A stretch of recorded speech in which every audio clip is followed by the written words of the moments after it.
కేసీఆర్ అరెస్టుకు సర్కార్ కుట్ర. కేటీఆర్ అరెస్టును ఎదుర్కోలేక అక్రమ కేసులు. ఫోన్ ట్యాపింగ్ కేసులో ఇరికించే ఎత్తుగడలు.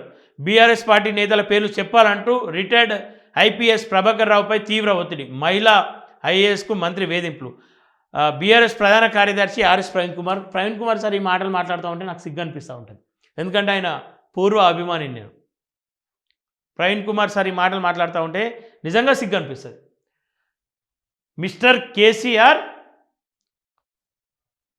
సిగ్గువాడు, నీ ఏం ప్రభుత్వం అన్న మాటలు ప్రవీణ్ కుమార్ సార్ నోటనే విన్నాం.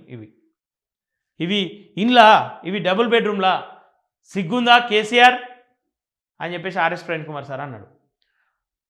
అధికారంగా ఉన్నటువంటి నాయకులను, ప్రతిపక్ష నాయకులను, మీడియా సోదరులను ఫోన్లు ట్యాప్ చేసి ఇబ్బందులకు గురి చేస్తున్నావు అని చెప్పేసి ఇదే నోట అన్నాడు. మళ్ళీ అదే నోట ఈ తేనె పలుకులు వలుకుతూ ఉన్నాడు.